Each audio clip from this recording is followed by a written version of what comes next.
And now we dig it. We looking for gold, baby. We looking for gold. What's up, YouTube? It's your boy echo-YGO coming at you guys with a brand new video. I got two special guests here with me. I got Tim OD. What's up, bro? OD. What's good, YouTube? How you been, man? Good. You know, lacking some Go action, but wanting more. Hell yeah. Guys, if you didn't know, this guy, my homie right here, he's actually #1 seed right now in the Go ladder. That's why he's the GOAT! The GOAT! See, this Don't talk guy's about it a like that. beast. If you guys, this guy is going to provide some premium commentary for you guys. And I also have Pretty Boy Pro, which is Joaquin right here. He's actually in the video, so he's going to be here to like give his input and stuff. How you been, Joaquin?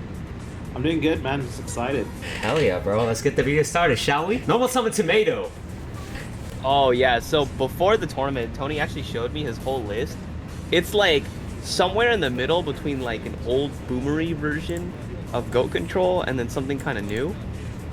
I'm not entirely sure what he thought was gonna be here to build for, but he had some very interesting deck choices, and the tomato was definitely one of them. I don't know how well he used it against other people, but against me, it kind of blew me up. That's oh my god, pot of greed, draw 2 cards. I mean, of course I think I played well, but I also think I got lucky. I drew Pot of Greed all games that I played in this tournament. Hell Hey man, yeah. it was up to your opponent to outplay you afterwards, so. This guy right here, Tony, he has so many Hobby League cards, bro. But we don't judge. We don't judge. No, we do. We're Sakuretsu, both judges. What do you mean?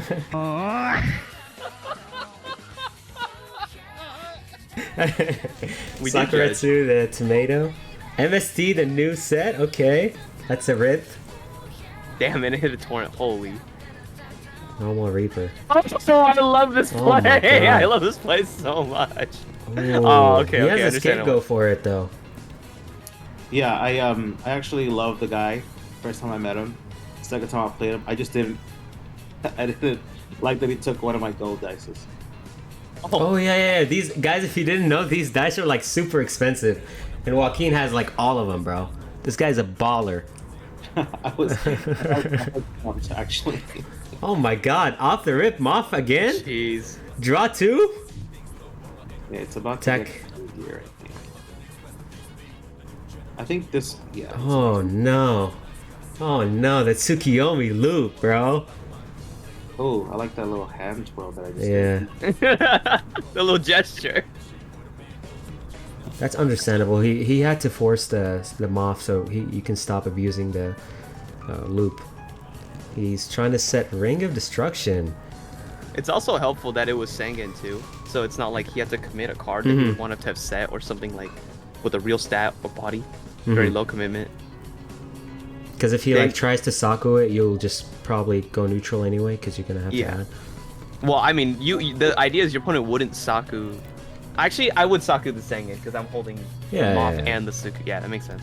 I was also thinking like both of these blind end phases worked. It hit a torrent and a ring, which is so insane ridiculous. though. Yeah, but it makes sense too because he's playing off the pot advantage. So even if it hits like a bluff, it doesn't matter because you're up so many cards.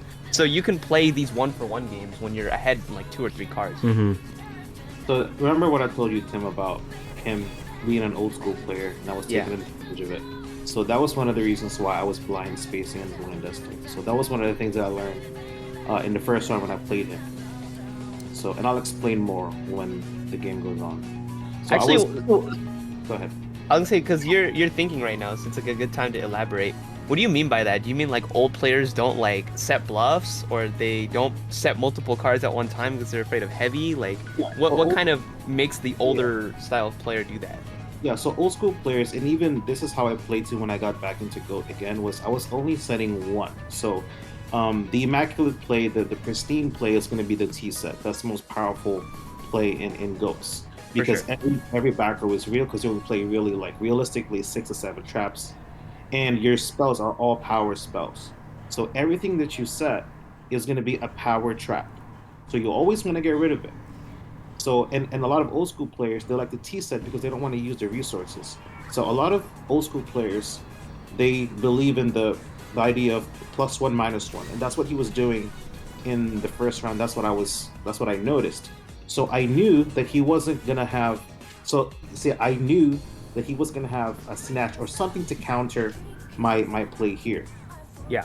Well, I wasn't really worried about the snatch because one, I had so much card advantage, and I'm gonna have the Suki and I'm gonna have the swords. So I wasn't really worried about what he was gonna do, only because I knew he was gonna go slow.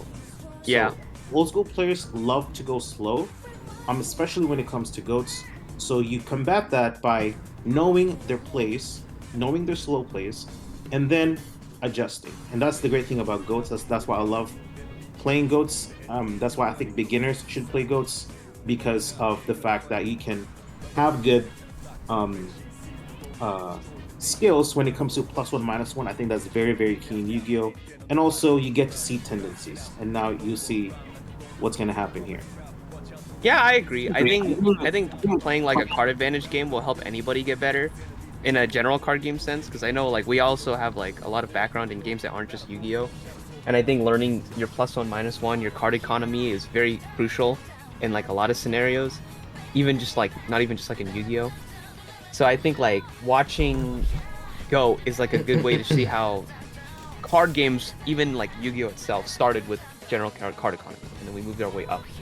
So like watching how people choose to make their plays, even with card economy in mind, because it's like, yeah, sometimes the +1 play is decent, but sometimes the -1 play can be better if you're in the right context, and it's just really tough to understand why for some people once you have this grasp of card economy.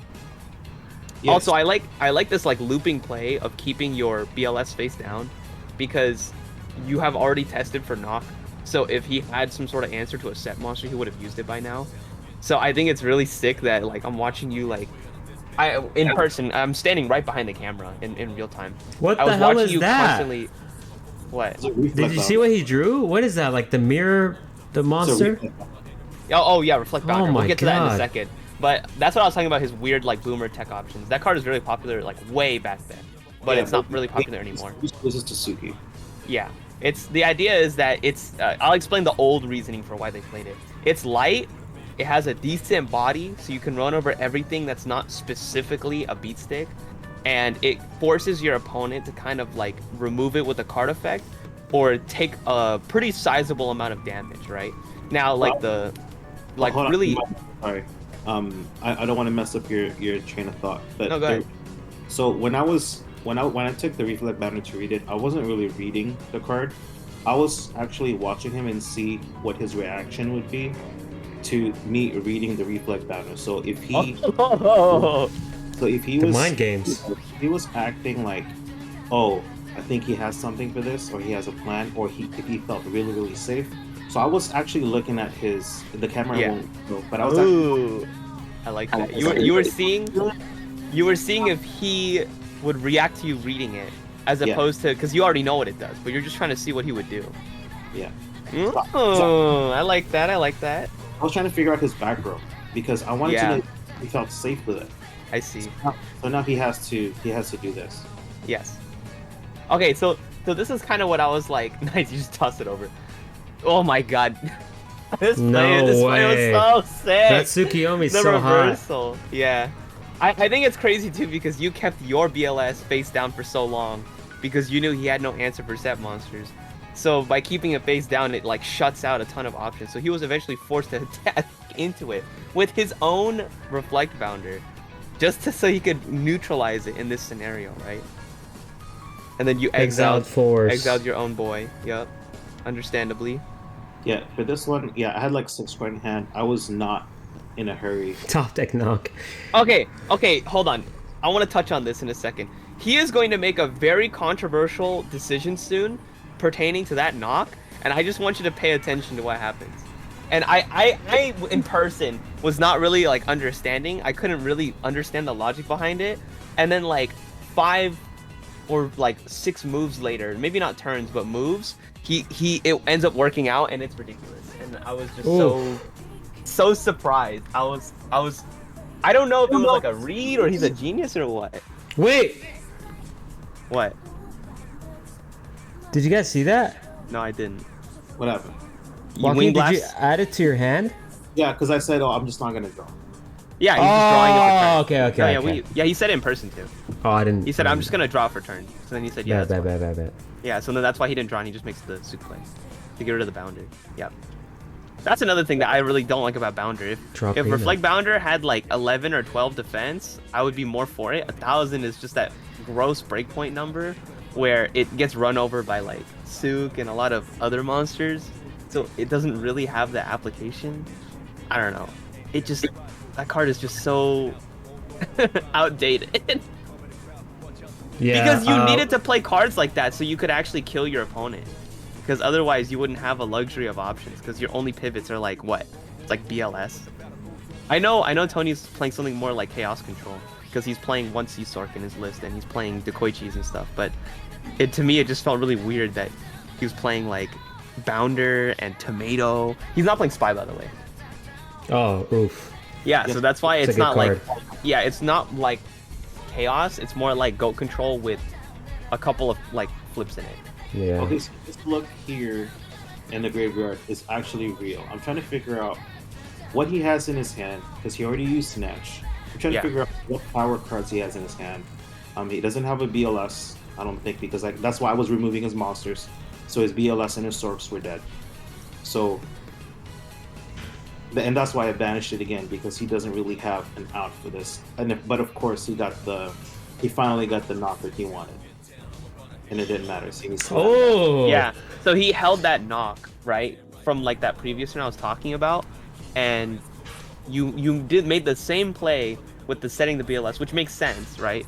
But he had the knock in his hand for a while, which is like crazy that he had been holding it for so long. Chain Scapegoat. Yeah. Unfortunate. Scapegoat was crazy. So here's something I would like to point out. Okay, so this is the game state I was talking about with a lot of people. In this scenario, Joaquin ends up adding like a super like powerful spell, and by the end of this turn, Tony has Scapegoat tokens and a Breaker with a counter and no other cards. Meanwhile, Joaquin has like 5 million. 5 or 6 cards in his hand, right? Or on like in play and everything. So it's just absurd how much of a discrepancy in card economy there is, but it ends up remaining close up until like the very end of the game. Not close like in terms of like, I mean, I'm sure Joaquin was in control, but I just meant like close as in like how did he not lose in like the next 1 or 2 turns? Like it was not like a shutout. I was telling Izzy this too when he was asking me, and I think he agreed. He would have done the exact same things I would have done. I was not in any sort of like panic. I agree. Yeah, it was all in control. Like I said, you were always winning, and the idea is when you're up that many cards and you're answering all of his options very solidly, there's not really much he can do to stop you. Yeah, especially I'm just taking my time. The goats can't kill me. Exactly. Take my time, draw into my cards.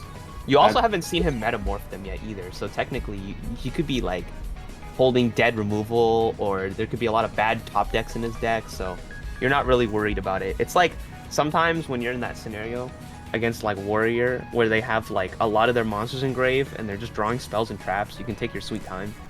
Yeah. It's like one of those. Normal the whale. The whale's god. Let's go. Looking at my graveyard, I was actually counting what are my other monsters that's left, because I didn't really want to summon the whale, because I don't want him to lose to. I don't want to lose him to like a defensive trap or whatever the case may be. See, I wanted to sell a bluff there. I wanted to set a bluff there, but I figured he's gonna have some real stuff in the end. So I just figured I'll hold on to it. I was actually, you guys can't hear me, but I was screaming for a Sinister Serpent. I was hearing it, yeah. You said, "Where's my serpent?" the whole time. You're like, "Where's my snake?" I think my favorite part too, which got me to laugh, was you were looking for the serpent the whole time, and I know personally that whale destroys like boomers, like old goat players, because it just beats every single strategy that they try to use. So I thought it was hilarious that you couldn't end up using the whale's effect, which would have like literally sealed the game if you had seen it and it was just hiding somewhere at the bottom of your deck.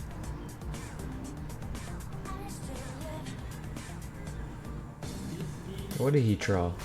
Oh, that's a given. Yes, Sork, let's go. Chaos. Yeah, so that was one of the things that I was really really scared of. I wanted to keep my whale because I think I had double whale, and Oh. I wanted to have that loot, but I didn't.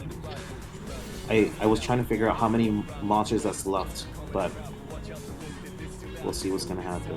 I don't. Well, even- I saw you discard a Rhoda, right? Your build has more monsters than normal, like at least by 2 or 3, right?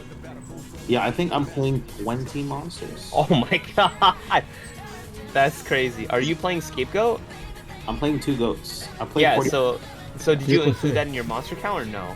No. Oh my So you're playing god. 22 monsters. So you're playing 22 monsters. Oh my god, 20 legit bodies. that makes sense. And then 2 fake bodies. Is Thunder Dragon an illegitimate body? I don't think. And I already told you guys even the first time I met you, or you met me, I hate Thunder Dragon. Yeah. But that's why you're playing Goat Control, not like Chaos or Chaos Control, which makes sense. I tried. It's just not the style that I. Finally, really want. the token, the dice goes back to Joaquin. Nice. He's like, give me my that shit back. dice. So he Solemn's, what is he Solemn? The knock. The knock. We saw him the knock, yeah, because he went Sook knock to try to remove the sea sword, so he Solemned it. Yeah. So this one, I didn't set a bluff because I was worried. Like, why is he setting, or why is he saving that monster? I was really curious.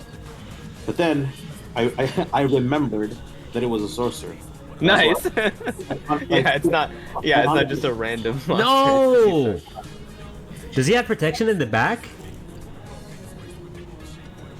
Cause you still have Tsukiyomi, right? No, Wow, his that's- Tsukiyomi got knocked. Unless you have a second one. I played 2. Oh, okay, then yeah. I So should- he has a Wow, second he's kind of hinting that he has a battle trap, but let's find Yeah, out. I was gonna say I would guess that too. Also, it comes up like once in a while, but just crashing whale into Kaiju ends up being pretty good too. Like when you don't have another option, it actually gets the job done. It's not Oh. optimal, but you'll get through. Hold up, Yeah. let's hear what's going on here.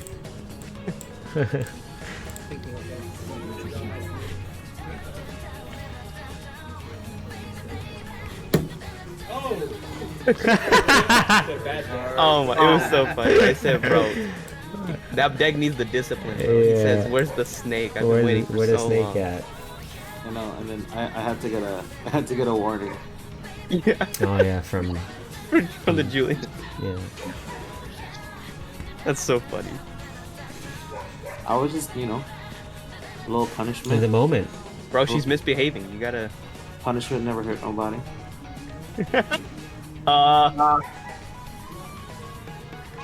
GT on the sun. Okay. Yeah. Draw. Bottom 10 cards, baby. Yeah, this is one of the reasons why Oh, I that's held premature instead of the pot. yeah. Yup. Into the Zaborg. Can I just say that I'm sure you are now a Zaborg appreciator? The Zaborg enthusiast. Oh! Hold on. I gotta rewind this. I gotta rewind top, this. baby.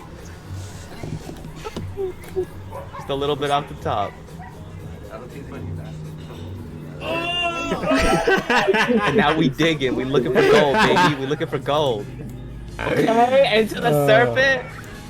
Set And mirror then force I remember pass. this. This is where the checkmate happens. Space it, baby. Yes, sir. Into the back row. Boom. Oh, We no. discard the snack finally. Nah, I lied. We The discarded tribe. the serpent and then swing for 18. Oh, GG's. Alright, so Oh this my is game god. one. That was game one. That Oh, game yeah. one was so back and forth. Oh no, the cards. No, not the cardboard. Alright, game two. I'll see you guys in a bit. I definitely got smoked. In game three, I had a really good open with Duo, and he immediately realized he was not going to be able to win if the game dragged on. So he started going full beat down using Breaker and a Dekoichi. And I had 2 spies in my hand and a Night Assailant. And I was trying to like pick the perfect moment to spy to stay alive. And when I made the first spy play, he outed it. I don't remember what he used. Oh, I remember. He swung it to spy, and then he ringed the second. He ringed the second one. So he only had one. So I had one more spy in my hand, and I assumed he was out of answers, which I actually was correct. He was out of answers. So I set my own spy and I passed, and then he top deck knocked, which was tough. So he The puts Deco- back the the whale. Yeah. I don't think it matters in this situation because he just gonna knock sorry, he's Apprentice gonna ring magician. whatever he summons. Apprentice Magician. Apprentice That's an Magician Italian sauce. classic. That's like Sauce. Oh, this is the graceful I was talking about. This shit is hilarious to me. 3 into the hand, and then watch what he chooses to discard with this hand. Creature Swap swap. makes sense, right? But now it's between these cards, and he's choosing to hold on to, like, in my opinion, some crazy situational cards. Oh, well, you'll see it. Okay, Ends up being the Solemn, yeah. So I thought that was crazy. Looking at this hand, I was like, What would you have discarded, Tim? I would have discarded the pre-mat. Oh, I was. No thinking- way, no way you discard the pre-mat if you have Sangan. That's like a +1. Well, again. in this scenario, there's no real point in pre-matting the Sangan because you're going to ask the Chaos player. Sorry, ask the other player. Nice. What if we rubbed onions? The idea is that what you're gonna do? Ask your opponent to kill the Sangan for you, and then pre-mat it, and then ask him to kill it for you again. Because he's not playing tribute summons. So how does he put his own Sangan in the grave? I would have discarded the Nobleman of Crossout. I think holding the cross out for what is essentially the mirror is pretty valuable. Even if it's just the one. Because sometimes you can sneak your lethal. Sometimes you can remove an option from the game. Like removing your opponent's Moth while you're holding one in your hand so you can still use yours is so important in the mirror. Especially when you're both playing like such powerful spells because you're not really playing as many traps, right? And I think so too. I think I'm only speaking because I know my deck and I know Nobleman is kind of dead against it. Yeah, that makes sense. You're playing a build that normal summons a lot. I saw you playing like Warriors and Warrior Lady and a lot of stuff like that, which makes sense. I see that. Are you main decking the Kaikus or no? I'm in deck too. Yeah, that makes sense. I used to That's play sick. a very similar build. 2 Whales, 2 Kaikus, right? You play the Sangan Serpent, pre-mat, Warrior Lady. I played Spies, but that's because I played Tribute Summons. But you're playing just Zaborg, right? Yeah, just the ones aboard. Yeah, that makes sense. Yeah. I see it for sure. And then you're playing 2 Scapegoat, 2 Meta. Yeah. Yeah, so I played a very similar list a while back, and I really liked it. And I enjoyed it a lot. Wow, I love that actually. Ring the Apprentice. Yeah, That's great. I did not like that. Honestly, neutralizing the apprentices in this scenario is so powerful. Yeah, he ends up throwing the knock away anyway, so yeah, it probably would have been better to hang on to the pre-max instead of the knock. Especially because he's just gonna toss it like that. Yeah, this is a great Kaiku. Oh my god, this no. play is phenomenal. You lose the 50-50 and rip the dead card. Oh no, it's not the dead card, there's no monster. Oh, never mind. The live card. Never mind, it's the live card, because now he can't top deck a 1. Wow. Damn, the reap. Oh my god, yeah, that would have mattered so my god, much. instantaneously rewarded! Oh my god! The 50-50 into the juice! Oh my god! Okay, so I think he made a really big mistake here. That play was crazy. He made a mistake because he showed me that he set the Sinister. He set it too high. Yeah. I actually saw that he set the Sinister. Yeah, so But- now you know it's sinister. Yeah, but I didn't know what the back row was. That's why I put the Reaper. Reaper in. Wait, how did you know it was Sinister Serpent? He has no cards in hand. So No. he set a spell trap and a serpent. No, because I didn't know that it was a serpent. But Oh, that's true. he set his card, like he set his monster. If you replay it, he set his card too high. Like he flipped it too high, and Oh, so you saw it? yeah, I did see it. Oh Yeah. no! That's like a, When you said it, you saw it was serpent. I thought you meant like a read or a telegraph. You meant he literally showed you that it was serpent. The reason why I'm looking in the grave now is I'm trying to figure out what his back row is. So I don't Yeah, really yeah. great because there's nothing in there. But I'm trying to figure out what the back row is, and that's why I normal summoned. summon whale. That's Yeah. why I summoned the whale because I knew. Bounce the serpent. Interesting. hmm So you wanted to fight the back row in this scenario?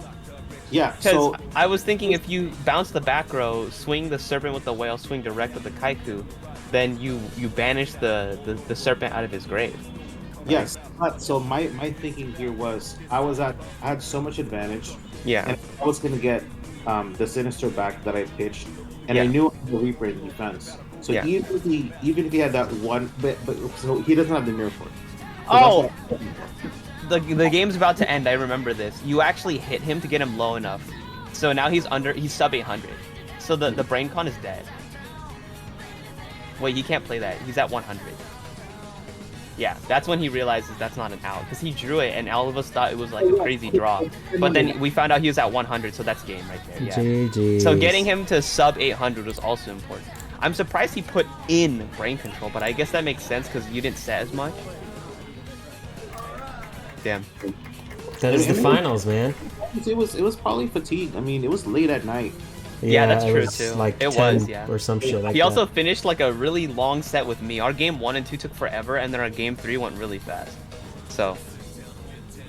All right, well that is that, guys. This is the what is it? $400?